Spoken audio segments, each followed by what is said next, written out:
Hi, everyone. Let me turn on my light. Hey, it's CricketSong with Lunar Wisdom, and you're watching another episode of Weird Witches and Witchcraft. And I'm here with my usual co-host, Obsidian Fire. Say hello. Hello, bonjour tout le monde, j'espère que vous avez dormi, moi pas. Du coup, je vais faire ce que je vais pouvoir pour cet épisode. Ça risque d'être un peu tendu, je ne le cache pas. Okay. Okay. Yay.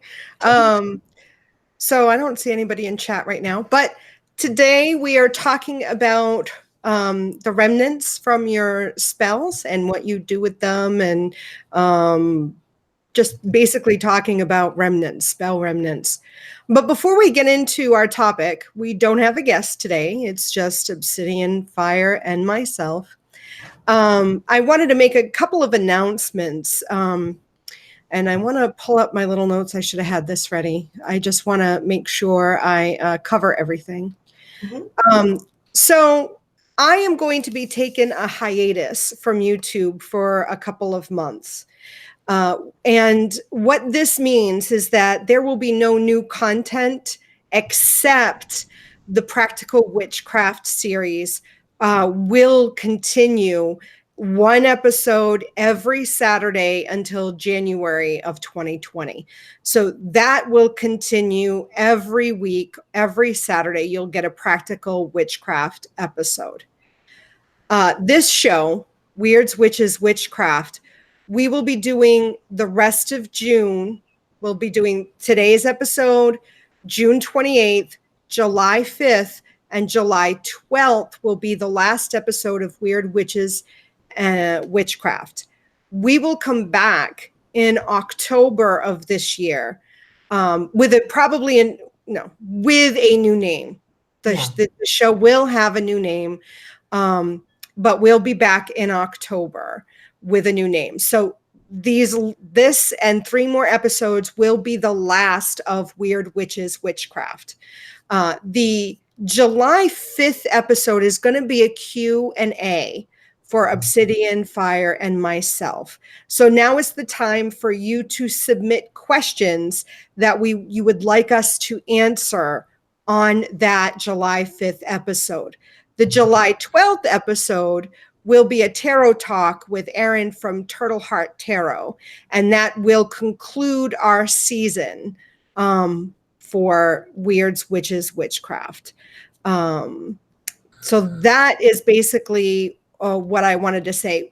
During my hiatus from YouTube, I will still be active in the Weird Witches Witchcraft Facebook group.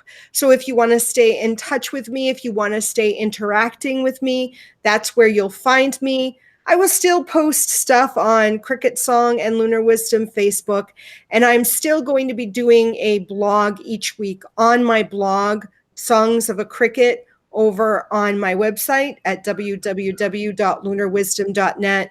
You'll still be able to find me through my email if you have a question. I will still be doing readings through my website as I normally do. I'm just not going to be making any new content for YouTube while I'm on my hiatus. I may still be appearing on other people's channel. I have a couple of people who asked if I'd come on their channel and, do a like this with them, and I said sure. It's just I am not going to be releasing any new content except that Saturday Practical Witchcraft, and that's because those videos are already recorded and scheduled. That's the only reason. So yes, hey, that's the information that I wanted to let everybody know. Yeah, buddy. So, Obsidian Fire's super tired tonight, so give her a break. And we both were we really are interested in your questions. So, for that episode we're going to do, so if you have questions, you can submit it to me over on my Facebook page, CricketSong or Lunar Wisdom. Send me a message. And I'll make sure that your question is answered. We're going to try to answer as many questions as we can on that episode. And if you submit a question, if you submit it before the show, your questions will be answered first. And then if you're in chat, then we'll take the chat questions. But if you submit a question first, that'll be answered first. On our list. Yeah. First. Yes. So we're going to talk about spell remnants tonight because Obsidian Fire and I were chit-chatting about this briefly offline a couple of days ago, Tuesday, whatever day it was. Tuesday. And we were both saying, I think we both agree that the remnants of your spell are just as important as the spell itself. So you want to really consider what you're going to do with the remnants, because they still hold the energy of what you just cast. And depending on what your intention is, it depends on how you want to handle the remnants, right? Yeah. And I might be wrong, but I don't think I've seen a lot of videos talking about that. Maybe it doesn't really interest people, or maybe they all already know what to do with theirs. But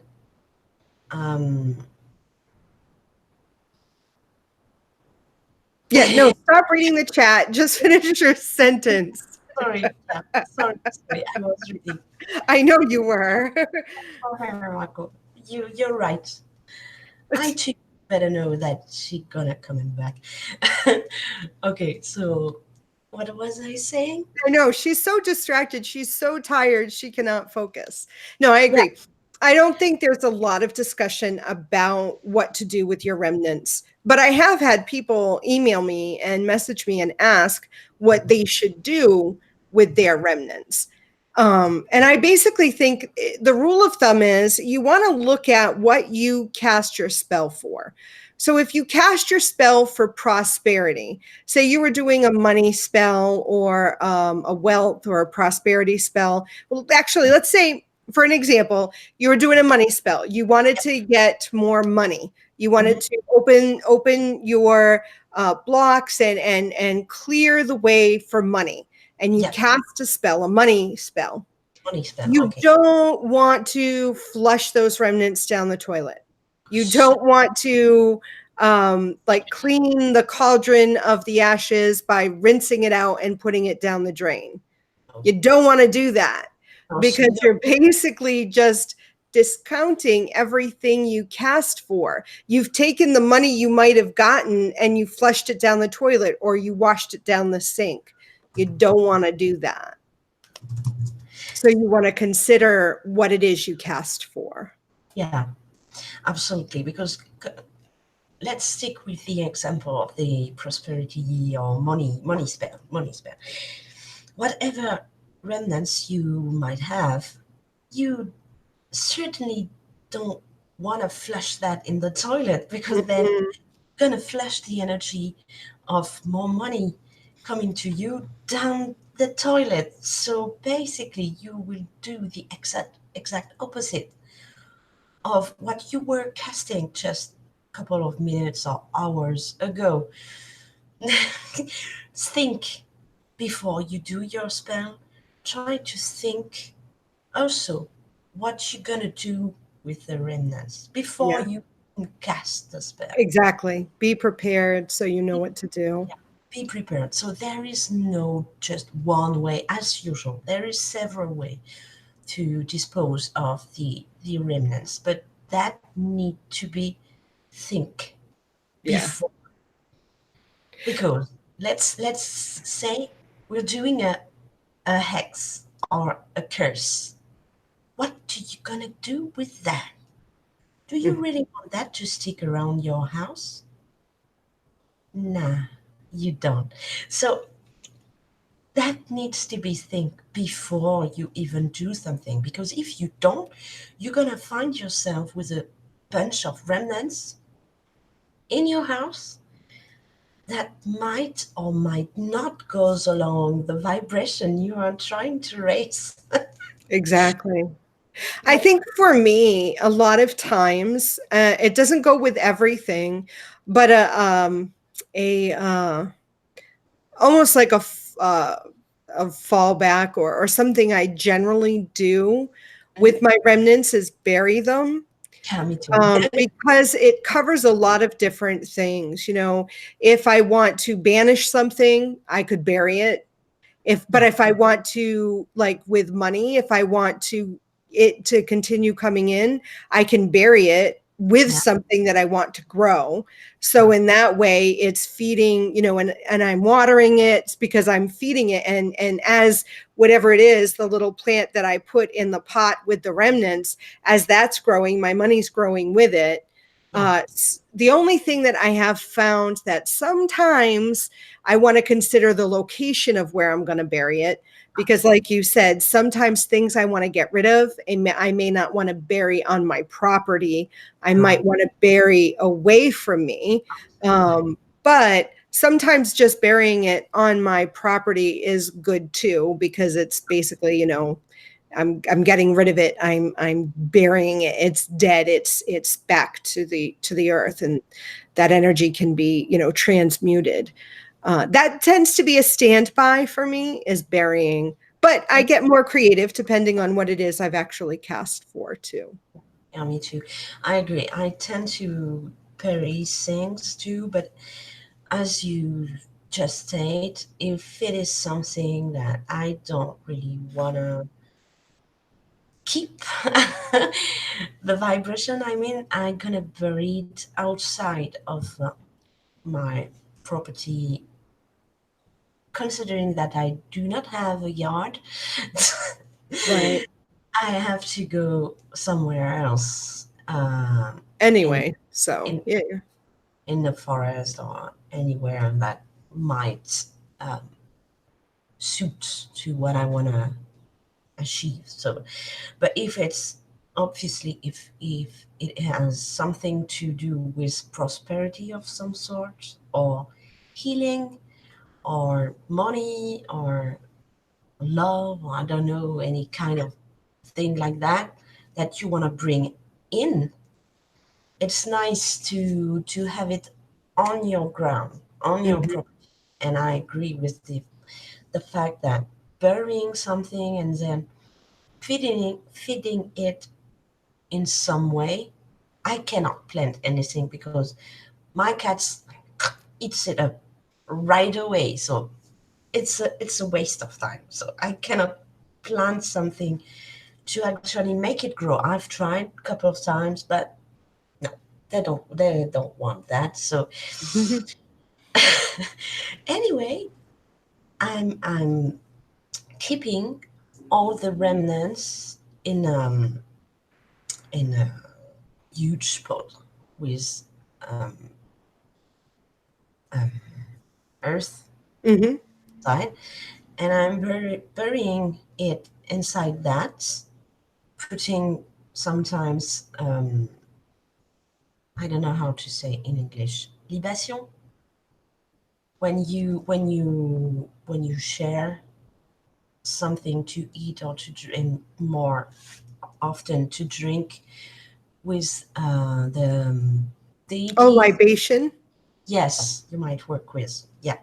So when I pour the liquid, I pour it in this specific huge pot because it goes along the vibration, the things I want to keep for my family, my home. So I bury it in it. Uh, yeah. But for everything else, I tend to go outside anywhere to bury it. Or if it is something, sometimes I do it too. Either if it's something that I want to get rid of, most often when I want to get rid of, or that I need to send to someone else, I tend to put certain a part of the remnants if it's not a problem for the nature. I tend to put it in a river, in water, but not still. The water shouldn't be still. If it's a lake or a swamp, You Hmm. can put, instead of burying, you can put remnants of a curse or of a binding spell into a swamp. You want things to be still. If it's a binding, Hmm. or if it's a curse, you wanna things like water with mosquitoes and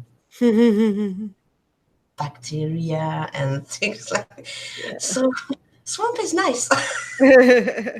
That. But if it's something you want to send to someone or really get rid of, putting it in a river and watching the flow, put that and carry that away from you or to the person you want to reach, works well for me. Yeah. Also, Yeah.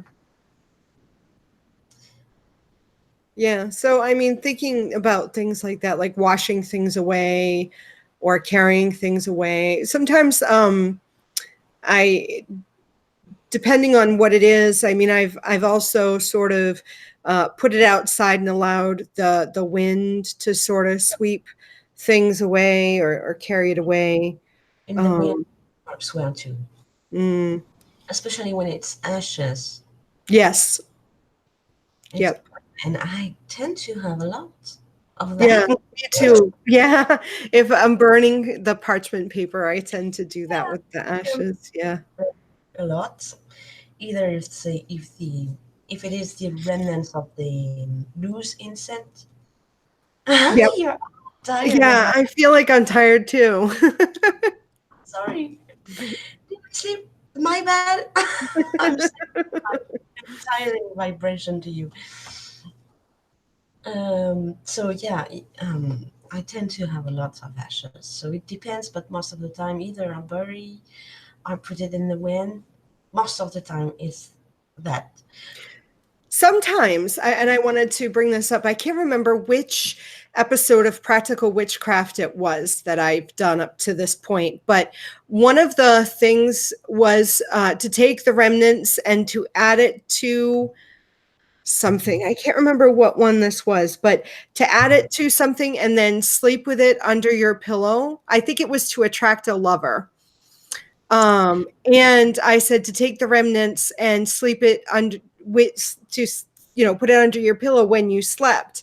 Yeah. Because and then after that, after you attract the lover that you desire, then you could bury it or do whatever you wanted with that. But sometimes the remnants, you cast your spell, you want to do another step with the remnants before you then bury Oh, it or release it because it's part of the spell, especially when you're waiting for something to manifest. In this case, it was a lover to appear in your life so that you were basically sleeping with it, you were still dreaming about this, you were still calling forth, you had these intentions of manifesting this person in your life, so you wanted to still have the remnants with you because you were still basically working the spell.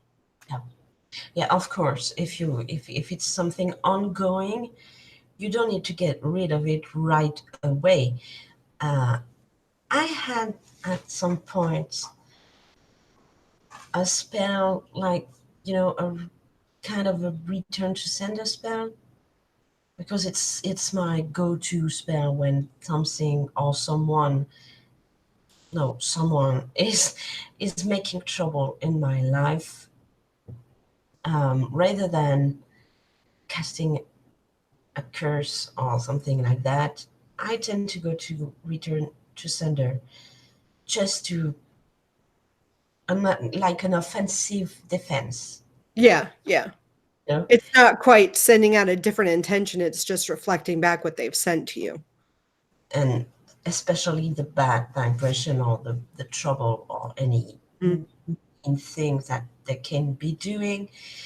My go-to is a return to sender spell, and some of them I've kept it in my home because it's also protection. So it's okay to have it Hmm. in your home because then it it is supposed to protect my family and the place where I live. So it's okay to keep it for a while because it's ongoing. Mm-hmm.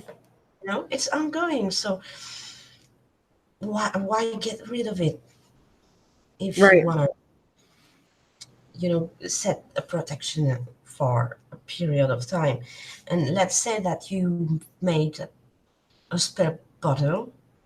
Mm-hmm. So in this case, you can very well keep it with you. Mm-hmm. There's to get rid of it. There's something else that I get rid of, even if it was an ongoing spell, because I didn't want that kind of energy into my home. That wasn't a pleasant one, and I was extra careful um, in between the moment I've cast it and the moment I get rid of it. I've placed it out of my house, and I've took some more precautions to be sure that the vibration wouldn't enter my home. Yeah. So you need to consider what you're gonna do with that. Exactly. Shadow Sun asked, "What if you made something from ceramic or glass as part of the spell? What would you do?" And Well, my thought is, what's the intention of the spell? So, what is it that you made from ceramic or glass as part of the spell? What was the intention of what you were making? That's going to really determine what you should do with it. yes, if you made something in ceramic, like kind of a lucky charm or some to attract money, or so you want to keep that, you can. This kind of thing, I tend to let it rest on my altar because Hmm. it's for me, it's where it belongs naturally. Right. But you can also put that near your front door, or like you want us that the Oh, element yeah. Yeah. Yeah. enter your home. But if it is something like, I don't know what else could it be, less desirable for your home. I don't know what Well, to. and you know what? I was just thinking it's going to depend if you're keeping something in your home, something that you've made, and like the lucky charm or something. You want to consider where you want to keep it in your home too. Yep. Like you were saying, by your door. Some things you might want to be kept, in a certain corner of your home. The north, the south, the east, the west. Do you want it near a window? Do you want it, near where people sleep? Do Yep. you want it where you're cooking? Do you want it in the bathroom? Yeah, Think absolutely. about all the aspects. Because I think if I had a fireplace and it's associated with the element of fire, maybe I'd want to keep it near the hearth of the fireplace. If it has to do with water, maybe I want to keep it near a sink.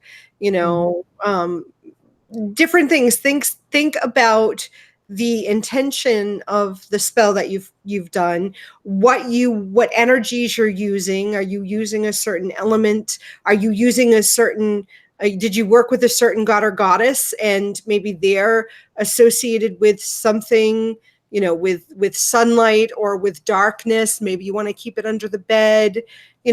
Think about what your spell was, what the intentions were of the spell, what energies you used, and if it's something you're keeping, where you might keep it in the home that would do what would be aligned with the intention of what you've just done. Yeah. The easiest way to consider what to do is always, in my opinion, is always to think about what do I want to achieve, Hmm. and raising which energy to do that. Hmm. Starting from there, you will find a way to dispose of the remnants. That Exactly. And you may find that the same spell that you did, last month, you're casting it again this month. You've decided to do something different with the remnants each time you cast the spell. Just because you did something with the remnants last month, you're feeling inspired to do something different this month. That's okay too. I mean, Absolutely. you're a different person you are this time than you were a month ago. Absolutely. Maybe things have changed. Maybe, maybe nothing, maybe you don't feel like anything's changed, but you feel inspired to get rid of the remnants in a different way this month. That's okay too. Yeah, that's okay.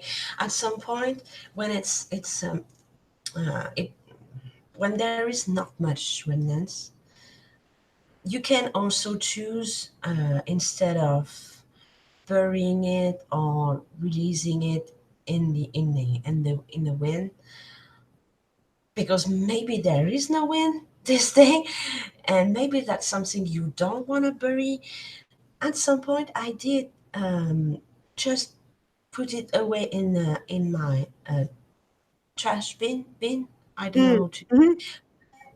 not without, um, I will miss a word again. Not without, let's say, collecting energy inside the remnants before I do trash it.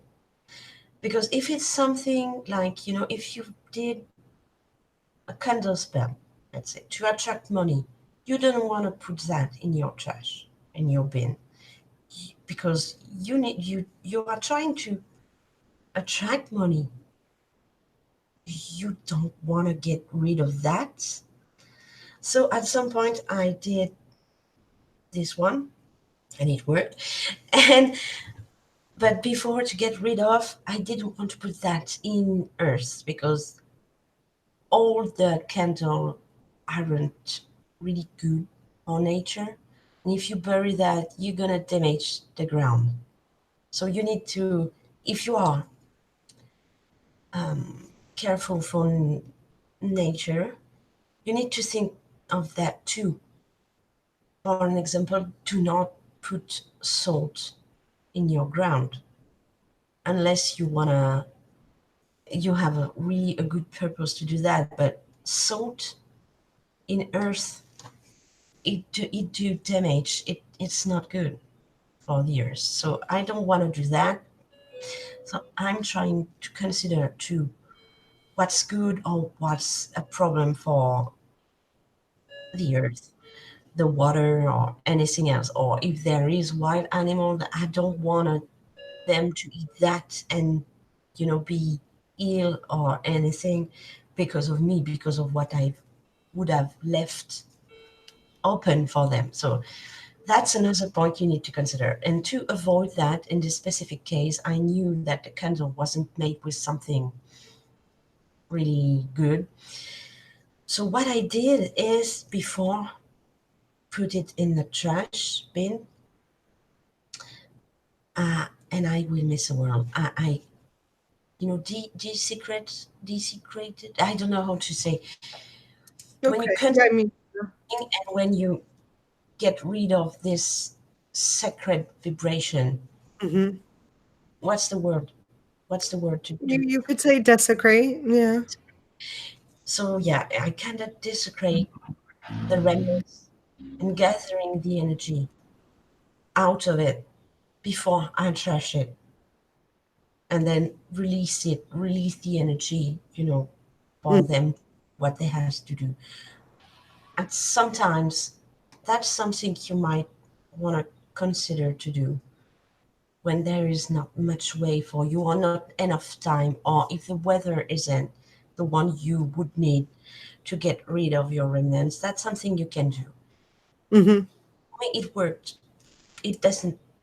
Um, it wasn't a problem. It didn't make any trouble in the flow of the spell. So that's something you can consider to do too, Mm-hmm. especially if it's something that can hurt wildlife or nature or water. You don't want to put any toxic, liquid or anything like this in water, Right. or even in the ground.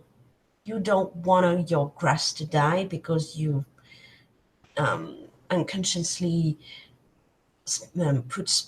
put salt in your grass, that's things you want to consider too. Or maybe not, but I do. I do.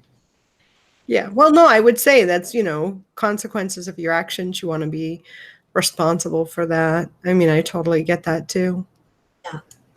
Yeah, especially there is a lot of wildlife around, even if it's a little town. It's the key word is little. So Mhm. there's a lot of wildlife, and it's not the first time that I've seen a fox from my flat. Be watching from the window of my flat that I've seen a fox pass by.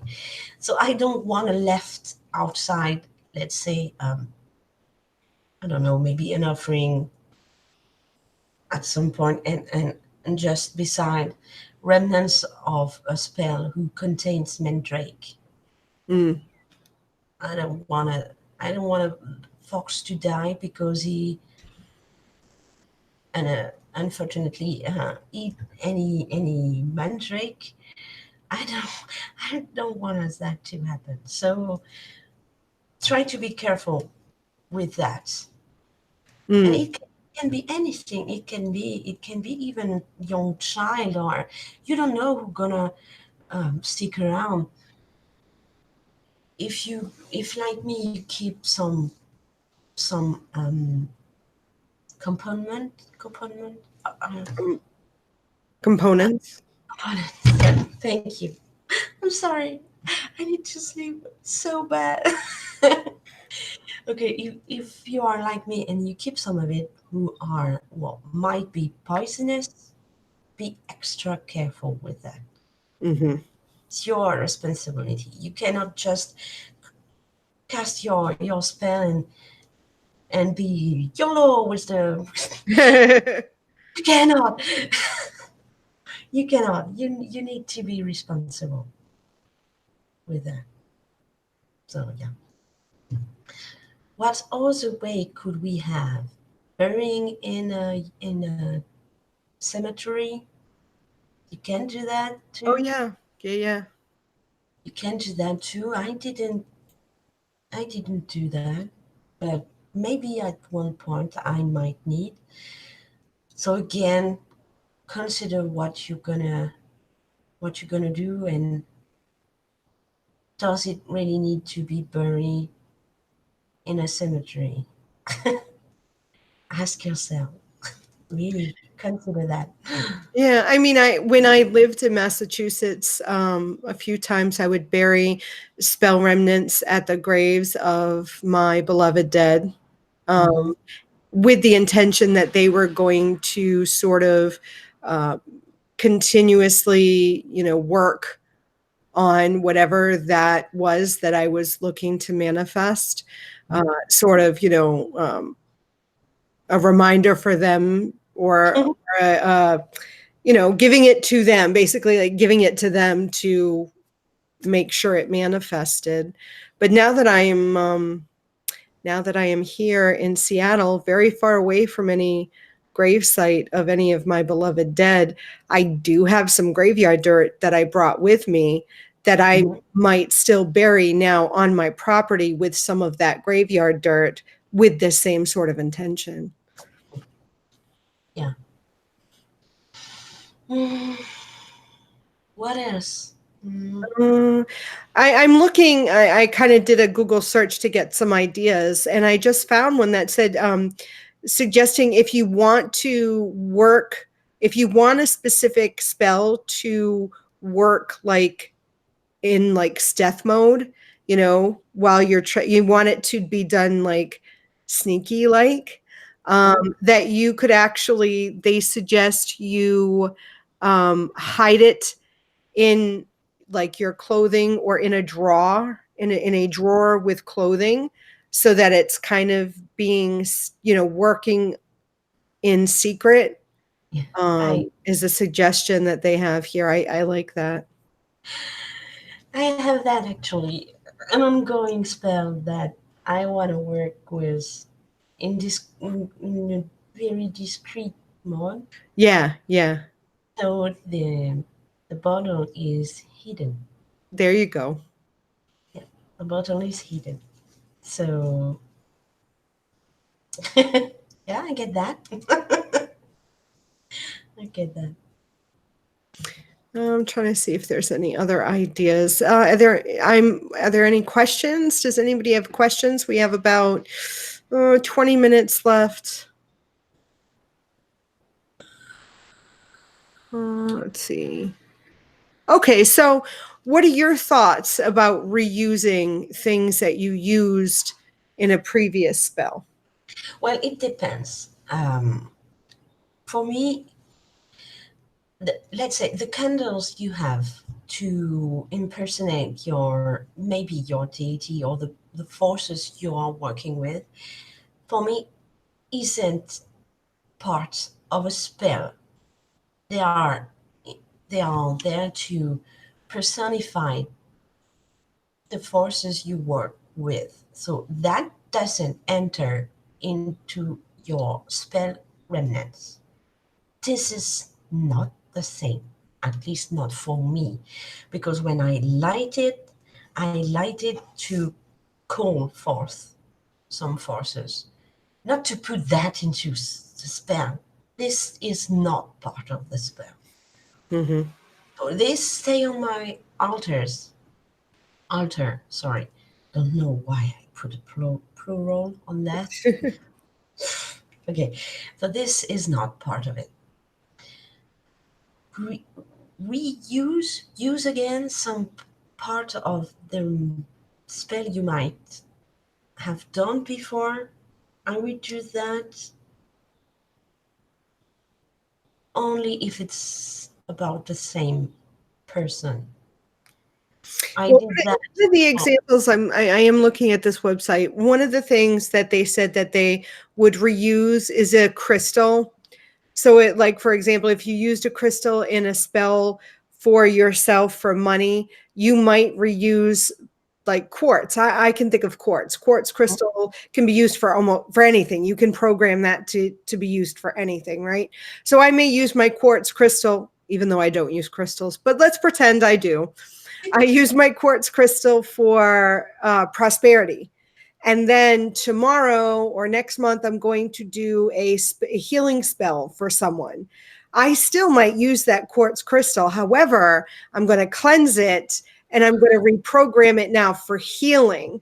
So that is a component of a spell that I would reuse, but I would have to do a cleansing on it and a reprogramming of it. yeah, I agree. I didn't understood the question in with that way.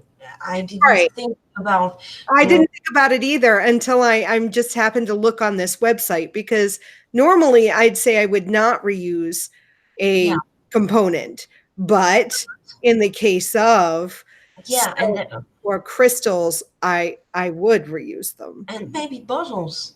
Oh, bottles, yeah. You can or any type of container you might, but Oh yeah, pouches like cloth just pouches. yeah. But this is dependent, I think. Sometimes, even with a bottle, sometimes or in the past, I've made a spell bottle for a specific purpose.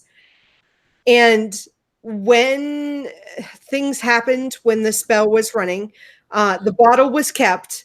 Actually, I gifted it to someone. It was a spell bottle for someone for a relationship they were in, and it Mhm. was to help the relationship mature and just basically uh, get the relationship to People. not necessarily to keep them together, but it was basically just to help them grow as a couple.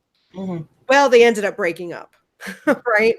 So then So the individual said, what should I do with the spell bottle? Because, we broke up. I don't want them back. It's not an amicable breakup. It was just not good.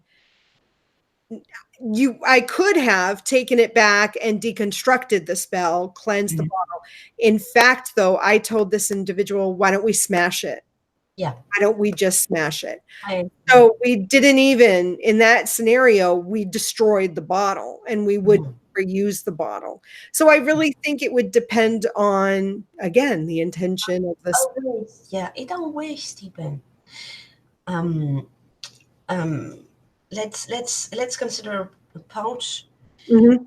that you had sewed yourself. Hmm. Probably because I do, so maybe you do. I don't know, but I do sew my Buy new them. pouch. I buy them already made. No, but I'm choosing clothes. I'm cleansing, protecting, charging the clothes, and then sewing the clothes. Yeah. And I'm using as a pouch for any spell bag that I want to do.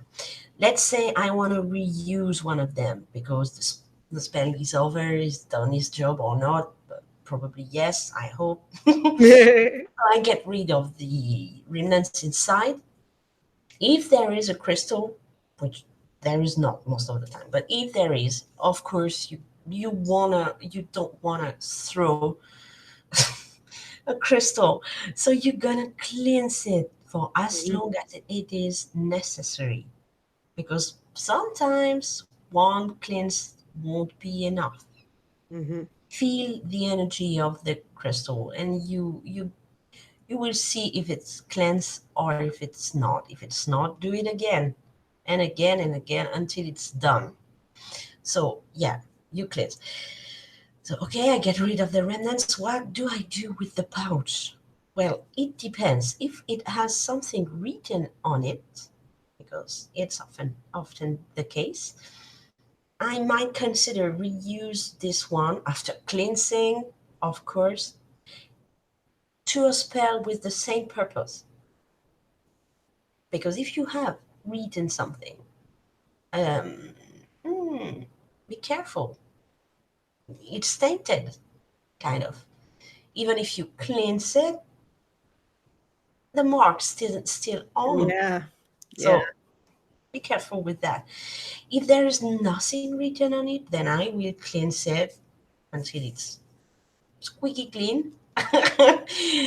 And I might reuse this one. If there is a sigil on the pouch or on anything, actually, it can be a piece of wood, it can be something like that. I don't know, a bottle with a mark on it. If there is a sigil, no, I don't want to reuse this one unless it is exactly the same purpose and the same spell. Right. Because a sigil is very particular. You made it in a specific state of mind for one purpose. Mhm. In my opinion, even if I cleanse the container or the pouch or the piece of wood or anything, it won't gonna get rid of the mark, the Yeah. sigil itself. It's charged. So What no, about I'm just looking at this website. What about a poppet? What about poppets if you use poppets? I do sometimes, not often, but I do. Do you But reuse them? it depends. If I've met, let's say, if I've met a puppet to in impersonate someone into my family, and put flowers and clover and things like this around the puppet, and put some necklace with crystals and things like this to personify the person I want to bring good energy to. Well, I will probably keep the puppet because, well, it's a person who is still in my life and I want to keep in my life. So, yeah, I'm gonna keep the puppet. Yeah, if I've made a poppet for um healing that I did for someone. It was a family member who couldn't be in the circle when we did a healing spell for that individual. I kept that poppet because like you said it represented that individual.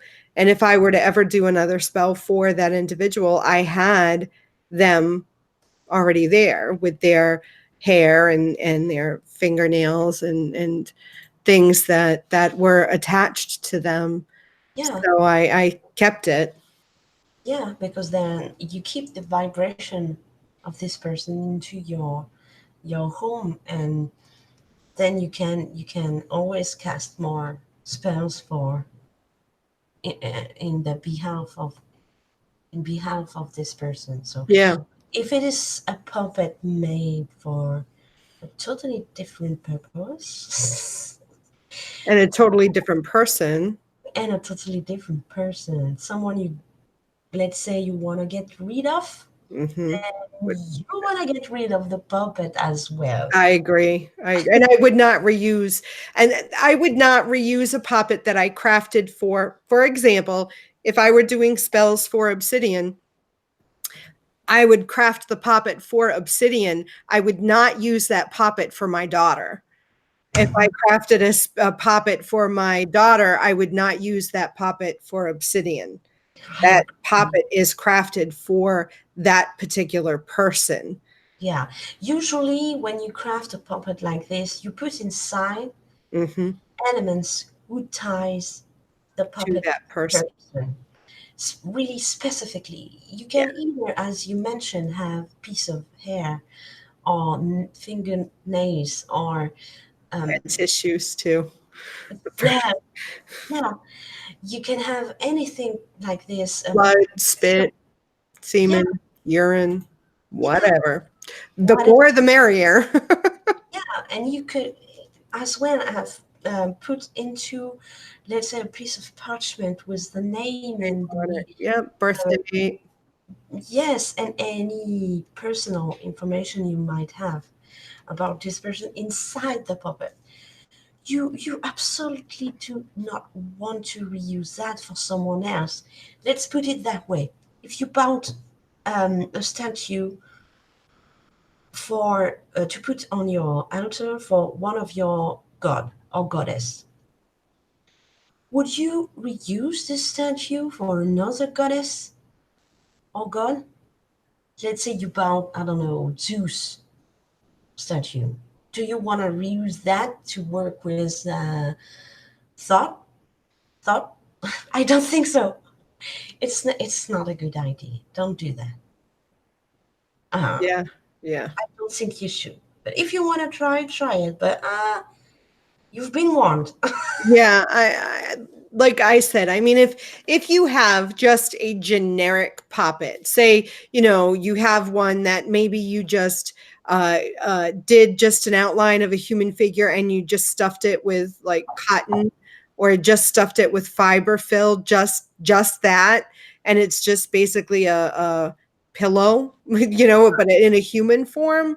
Yeah, Um, I would even say I wouldn't reuse it to be another because even if it's just that kind of thing, and then you're adding a photograph or then you're attaching a name to it, and then you're putting things in it or you're poking in it or whatever to make it align with your specific target, yeah, it's I would be uncomfortable reusing that to be another person. yeah. It's just like a doll.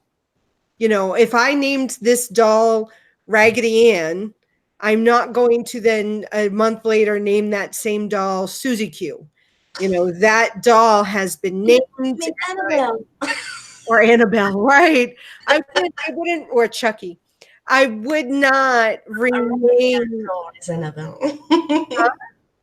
A Raggedy Ann doll is the I know, Annabelle, yeah. but I We know wouldn't. I our wouldn't. classics. Huh? We know our classics. We do. I wouldn't rename it. I wouldn't reuse it. It has a personality. So I wouldn't. You can, like Obsidian said, you definitely can. But I Of wouldn't. course you can. You can do anything you want to do, but be prepared. Be prepared. If you didn't think enough what you are doing, that can backfire. Let's say you've made, like you say, a puppet without really nothing into really, personal, without too personal. Once you've used it for a member of your family to heal or anything, would you really take the risk to reuse this one to personify someone you want to get rid of, and then use it in any type of excess? Yeah, I wouldn't. I'd be worried that they'll. No. Yeah, I wouldn't. I No, would. neither. Me neither. Doll or puppet are, in my opinion, very particular um, item to use. Yeah, I agree. I agree. Use it And carefully. I think it's because they resemble human beings so much more than just Candle. yeah, they're much more human like. Even the crudest puppet still resembles a human being so much. Yeah, so we project, Yeah. I Mhm. think, a lot And I think more. that's why they are so successful. I've Yes, always found puppet magic to be one of the most successful spell castings for me, but I think it's because we project so much, yes, because it they is. do look like us, kind of thing.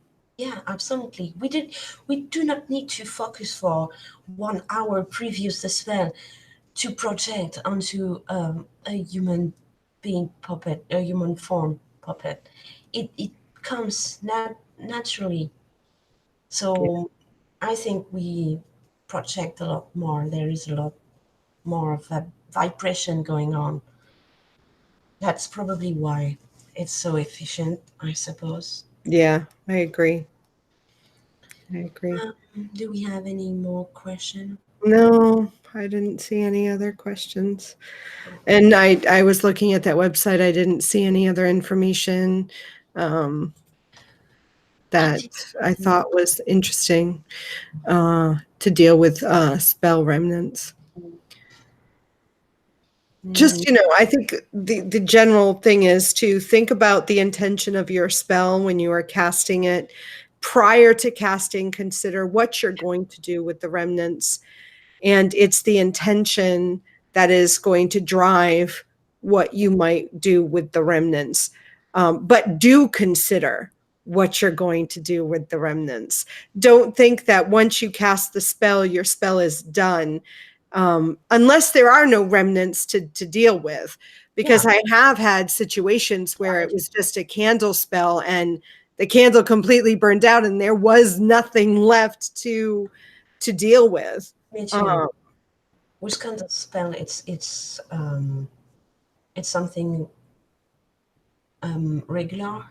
There is nothing left to yeah, dispose of, so it's the easiest way.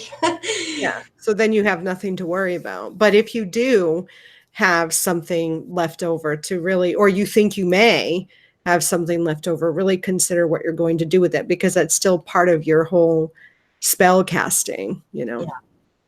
Oh, yeah. And what I was going to say previously, and I think I didn't because I get lost in my own thoughts. You might keep some remnants of one spell if you are going to reuse that in a second spell targeting the same person. Oh yeah.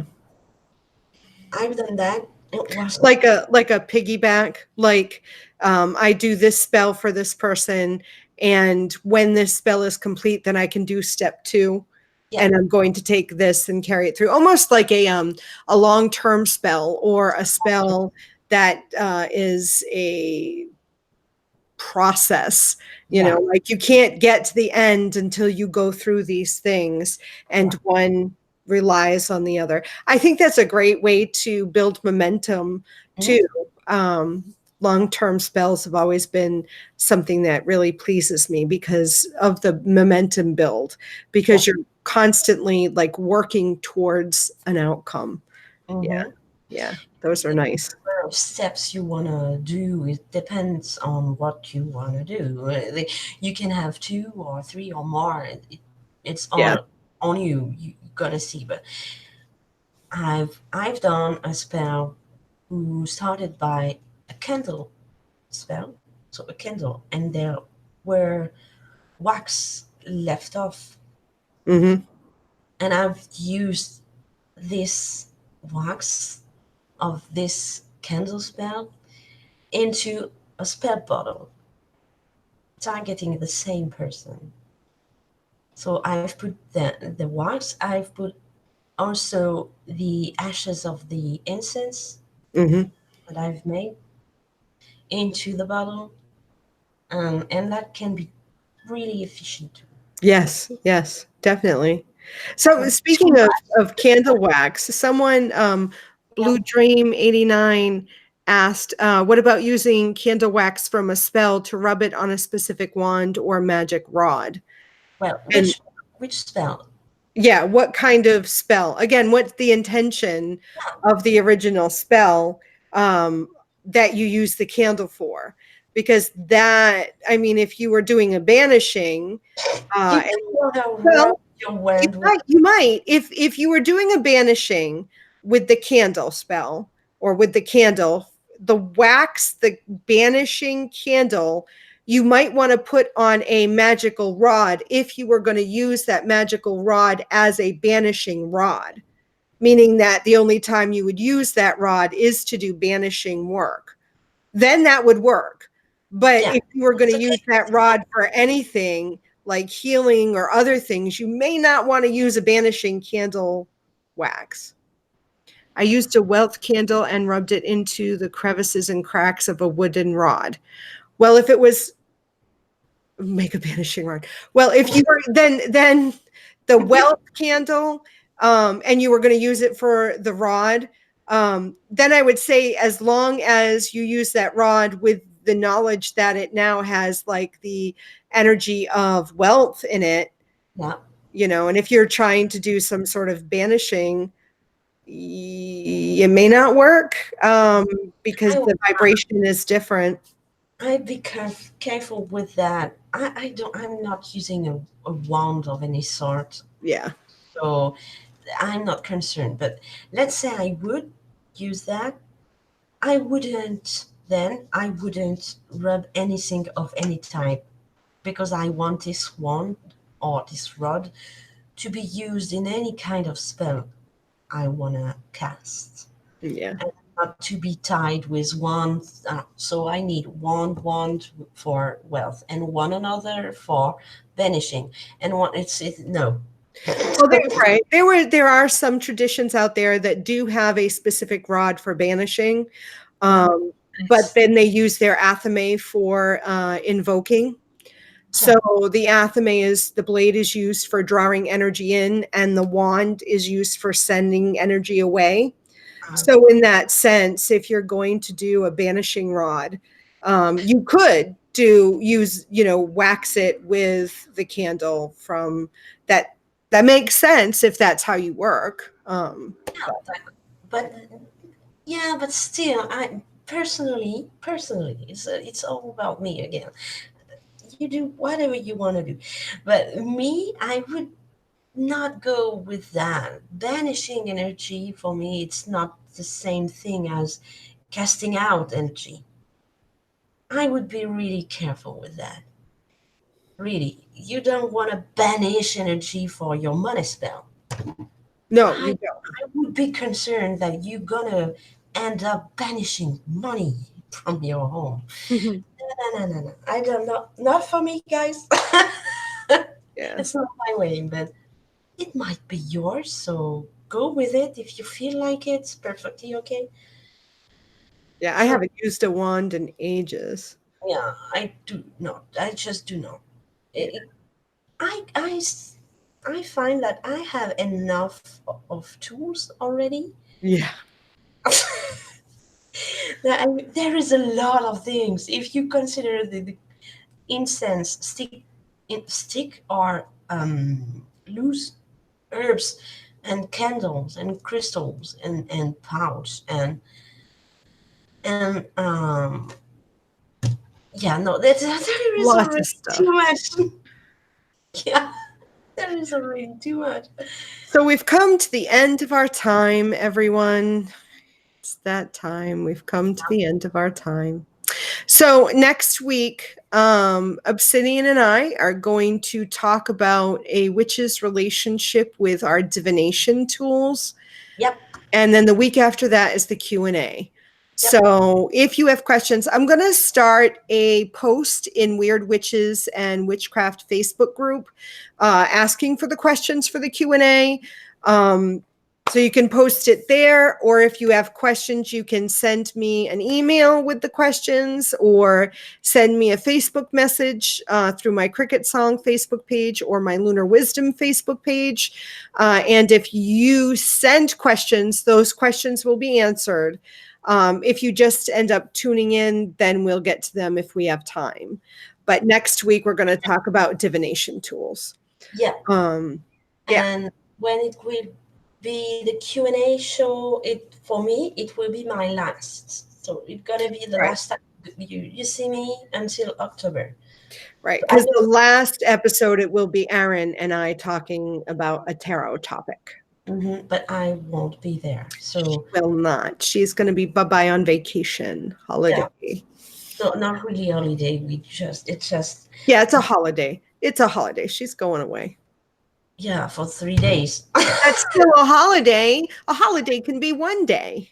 Yeah, 3 days with 10 hours of driving on these 3 days. It's not the way I see holidays.